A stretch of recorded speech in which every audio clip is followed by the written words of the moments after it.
The day that he rolled up on me courtside, it was the day my contract was announced, that I had stayed with ESPN. Go back and look at the camera angles. I arrived there in the first quarter. He rolled up on me in the third quarter.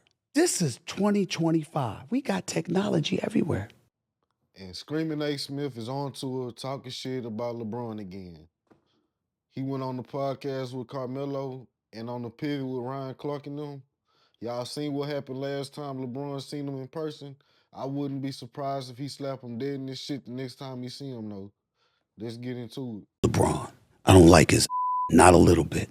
You do not understand the links this man would go to. This dates back more than a decade. I believe he's one way publicly, he's another way privately. You know, he might not be interviewed and he might not be quoted, but the things he says and the things he has said to people, it's gotten back to me. The things that he's tried to do, if it were up to him, I wouldn't be where I am today. It's some low.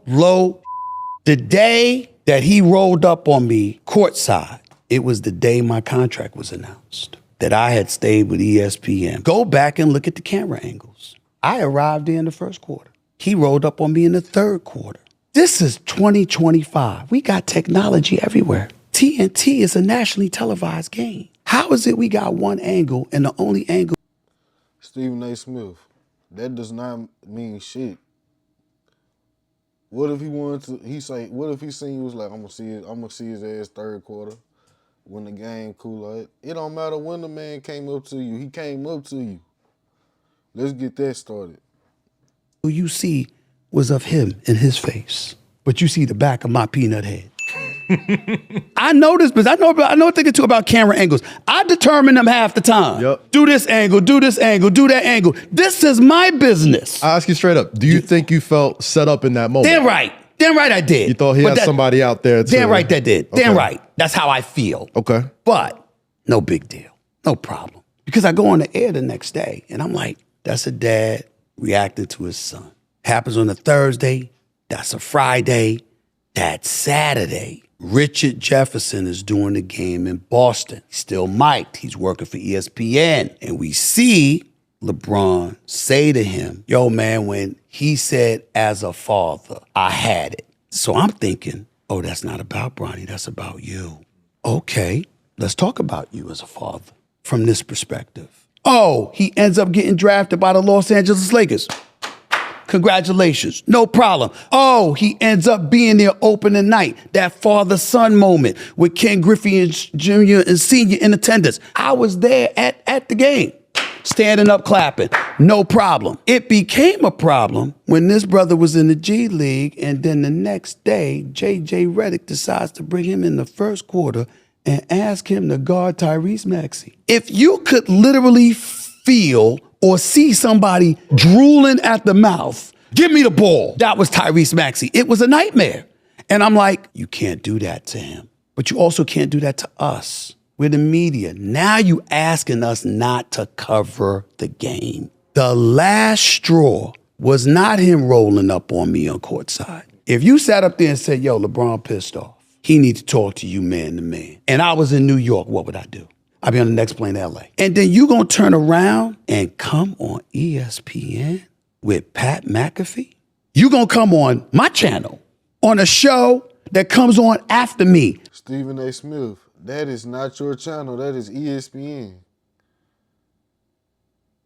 They showed you they ESPN, they had LeBron on Pat McAfee. That is not your shit, bro. People don't go to ESPN just for you. What the fuck wrong with you, bro? Just to dog me? Nah. And what you dogging me about? Be a man. Yo, I don't like him either. Cool. Nah, I have to protect my family.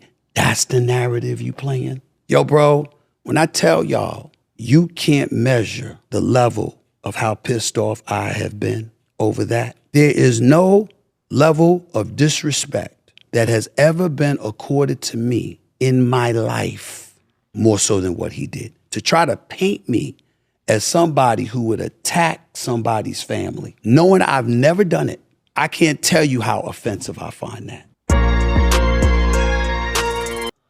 That's it for this video, but he went on the pivot too. We finna watch that one.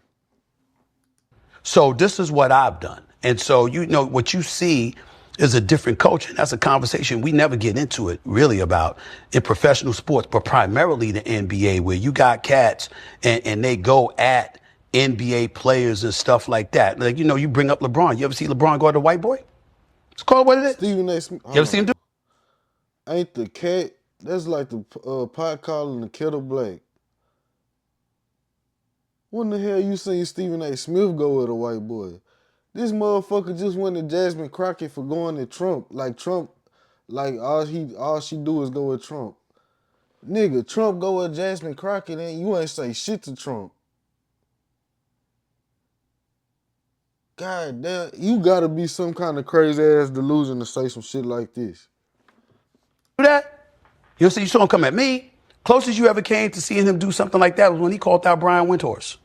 What you calling out Brian Windhorst for? The man covered you since junior high school and has praised you repeatedly. And you used the Pat McAfee situation to go at him. You understand? And that's the only time you ever seen LeBron James, really go at somebody white. I'm going to call it what it is. So we understand each other. I understand a lot more. And I'll tell you, I'll divulge to my boy and his boy right here, when I did my monologue for 17 and a half, 18 minutes, the day after he decided to go on Pat McAfee's show. All right. And I said what I said and meant every syllable of what I said. Immediately after, I was informed that we won't be hearing more from him about me. That's what I thought. What you was gonna do, like you checked him. This is another level of delusion. Stephen A. Smith, you had your chance to say what you thought in front of him. You had your chance to shine. What I thought, because I got receipts. Anytime, any place, anywhere. It's not just him. I pride myself on being a fair-minded individual, being professional, but I'm also a proud black man. And I know not only what I've done, what I've tried to do for black men in our industry, black men in the world of sports, covering stuff the way that I do. I might have to call you out sometimes, but you know why I'm calling you out? Because there's a whole bunch of other black people I got to look out for, and they can't make the same errors you just made. Because if they did, it would ruin their life. You're ultra talented, so you could get away with it. So I could talk about how wrong you are, but I need to use you as that example because I got a bigger vision. And the bigger vision is to make sure to shield cats from making those same kind of mistakes that will end their careers. You don't have to worry about that because you're too talented and gifted and you've already achieved so much that you don't have to worry about that. But do they look at it that way? Do they look at the big picture? No. Why? Because they want to hate on you. I've been in this business for over 30 years. There is not a single athlete, a single executive, a single owner. There is no one associated with sports that could tell you they came up to me and said they want to talk to me. They picked up the phone and said they want to talk to me, and I refused to talk to them. And that after talking to me, if I got their perspective, I got you. Because I don't have to agree with you. Yep. But if you're man enough to talk to me and give me your perspective, I have an inherent obligation professionally to make sure that I contextualize your words properly and I present them in a fashion that you asked me to do that. Stephen A. Smith, he didn't want to do that shit. He wanted to talk to you man to man. You had your fucking time. You doing all this chirping and shit. I don't know for what. Because like I say, I think the next time LeBron see you, he might smack 5 from you. When that doesn't happen, it's because these cats refuse to talk to me. And if you refuse to talk to me, why? What's the reason? Could it be because you don't have an argument? Could it be because you can't sit before me and put your facts up against mine and have a discussion man to man? Because if I'm wrong, I'm going to say I'm wrong. And I've proven throughout my career that if I'm wrong publicly, I'm not going to apologize privately. I will come and apologize publicly. See, with somebody like LeBron, you ain't get no apology. I'm too little. I'm too meaningless. I'm too insignificant for somebody like him to be man enough to say, yo, you really didn't do that to my son. You were really calling me out. I was the one that, whether it's getting him into the draft, getting him drafted by the Lakers, having him brought up from the G League, putting him up against Tyrese Maxey in the first quarter on a night after he was in the G League the night before. I didn't call those things out until that last part happened. I didn't say anything when he's a McDonald All-American and he was only averaging 14 points a game. I didn't say anything. So you knew it and didn't say anything, but you want us to believe that you so real, you so down to earth, you so matter of fact. Man, you play politic games just like everybody else on TV, bro. You nothing special. You leave ESPN to replace you quick, brother. You just a loudmouth for the network. Please stop being this delusional. Anything when he went to USC and he had the heart ailment and people were speculating about why that was. I didn't say anything when he said he was entering the NBA draft. I didn't say anything when he ended up getting picked by the Lakers. I didn't say anything when he was there opening night with the Griffeys, Ken Griffey Jr. and Sr. celebrating. I stood up and applauded. That's a great moment. I thought it was a great moment. And most importantly, I thought LeBron James deserved it because he did so much for the league. I said the league owes him this. Whatever he wants. If that's what he wants, that's what he wants.